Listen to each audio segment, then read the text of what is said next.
Hi, I'm Melanie. 3 weeks ago, I buried my 17-year-old son, and my parents couldn't even bother to show up.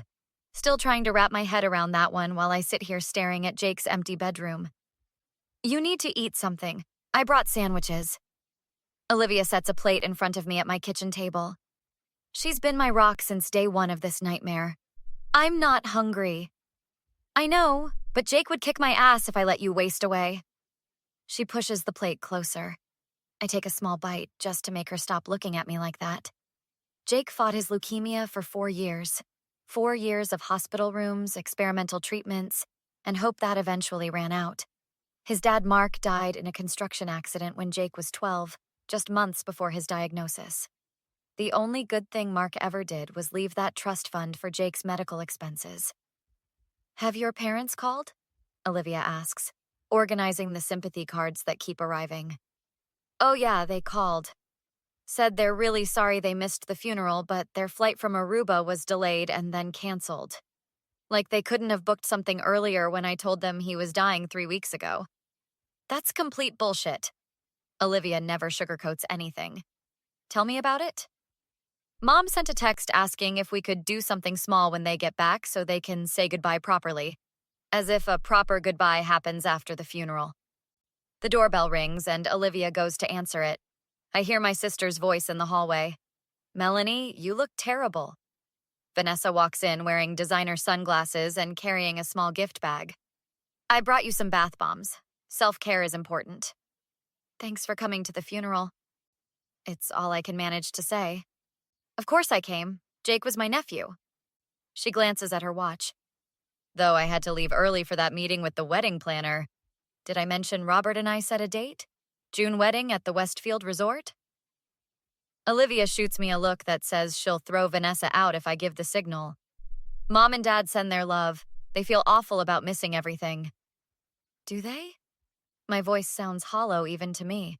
Absolutely devastated. But you know how it is with travel these days. Anyway, they mentioned something about Jake's trust fund. There's still money in there, right? From Mark? The audacity knocks the wind out of me. We're not discussing that today, Vanessa. Olivia steps between us. I was just asking. No need to get defensive. Vanessa checks her phone. I should go. Robert's waiting. Call if you need anything, Melanie. After she leaves, I break down completely. They couldn't come to their own grandson's funeral, but they're already asking about his money? Who does that? Olivia holds me while I cry. People who don't deserve to be in your life, that's who. The worst part is, I know this is just the beginning. The $600,000 left in Jake's trust isn't going anywhere, but something tells me my family isn't done trying to get their hands on it. The doorbell rings 3 weeks later. I open it to find my parents, Mom and Dad, standing there with Vanessa. Sweetheart, we've been so worried. Mom pushes past me into the living room, scanning the place like she's looking for dust. You haven't been answering our calls. Been busy. I'm already regretting opening the door. Well, we're here now. Dad plops down on my couch without asking. We need to talk about some family matters. Vanessa pulls out a massive wedding binder and slams it on my coffee table. The Westfield Resort doubled their rates for next June, but Robert and I absolutely must have the garden terrace. Everyone who's anyone gets married there. How nice for you. I don't even try to hide my disinterest. Show some enthusiasm, Melanie. Mom glares at me. Your sister's wedding is the biggest event in our family this year. I bite my tongue so hard I taste blood. The biggest event in our family this year was my son dying, but sure. The problem is, Dad leans forward, with the venue change and Vanessa's upgraded flower arrangements, we're looking at some financial challenges. We've already put down deposits we can't get back. Mom sighs dramatically. What does this have to do with me? Though I already know. Vanessa flips through her binder. My dress alone is $15,000, and the ice sculpture of Robert and me will be another $5,000. We've been thinking, Dad says, not meeting my eyes, about Jake's trust fund. The room goes silent. What about it? Well, sweetheart, Mom reaches for my hand, which I pull away. It's just sitting there now. And Jake doesn't, well, he doesn't need it anymore. It's over $600,000, Dad adds, like I don't know. More than enough to cover the wedding and give Vanessa and Robert a nice start. Are you fucking serious right now? My voice comes out eerily calm. Language, Melanie, Mom scolds. We've already spoken to the bank, Dad continues. They said with you being the executor, you just need to sign some papers. You what? I stand up. You contacted the bank about my dead son's money without talking to me first? Don't be so dramatic, Vanessa rolls her eyes. It's not like you need it. That money is going to the foundation I'm starting in Jake's name. Get out, all of you. Now, Melanie, Dad stands. You're being irrational. This is what families do, support each other. Where was that support when Jake was dying?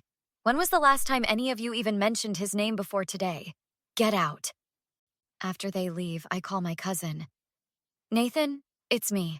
I need your help with Jake's trust fund. I think my parents are trying to steal it. I was about to call you.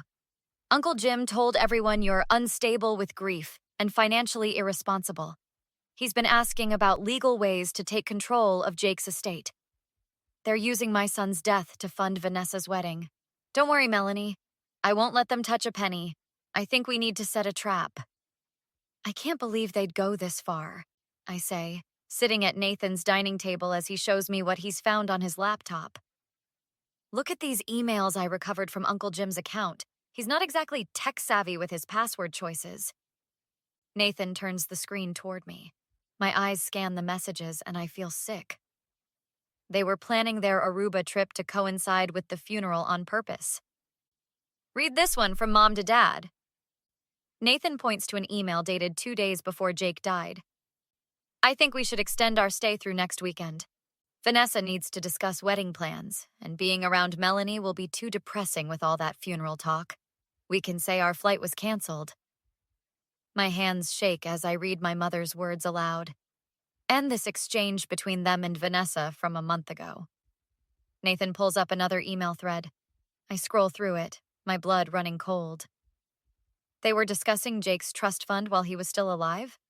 Vanessa wrote, once Jake passes, we should move quickly before Melanie does something rash with the money. They've been planning this for months, Mel. Nathan closes his laptop. But we can use this against them. How? We set a trap. Invite them over. Tell them you're reconsidering their proposal about the trust. Record the conversation. Isn't that illegal? Not in this state. One-party consent. You're the party consenting. I make the call right there, my voice honey-sweet.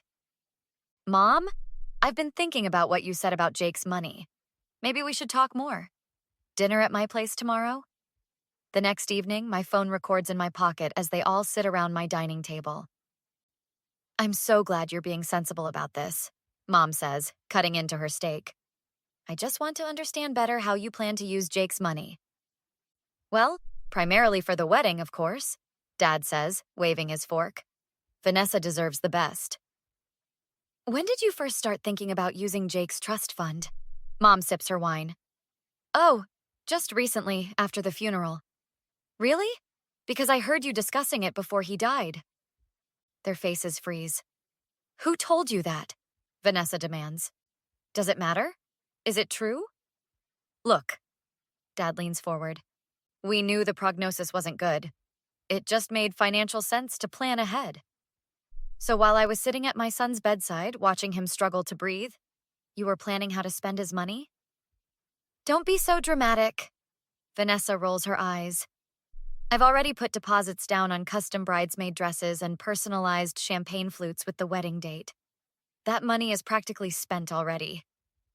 You've spent Jake's money before even asking me? Not spent exactly, Mom interjects. But Vanessa did secure some items expecting you'd be reasonable. Remember when you visited Jake in the hospital that last week? I ask, voice trembling. You kept asking about his financial arrangements.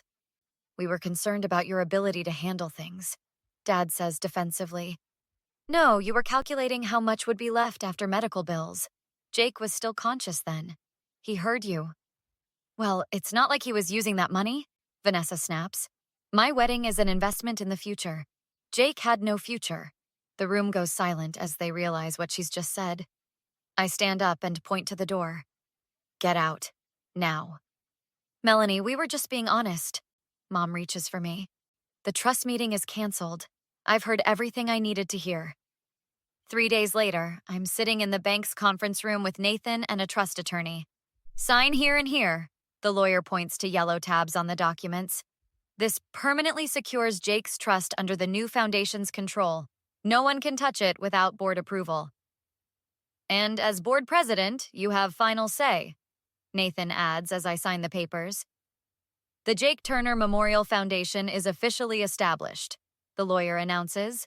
Congratulations. That afternoon, Nathan helps me send the recorded dinner conversation to every family member with a note explaining what really happened. My phone explodes with messages. Aunt Caroline's comes first. I'm disgusted by their behavior. Jim told everyone you were having a breakdown. We're all behind you, Melanie.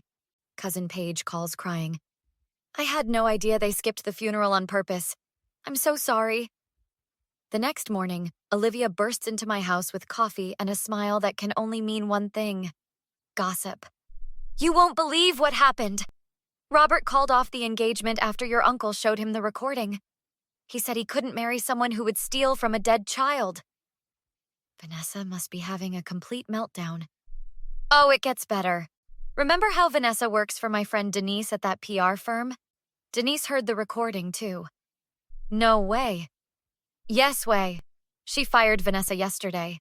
Said she couldn't trust someone with such poor moral judgment representing clients. My phone rings. It's Dad.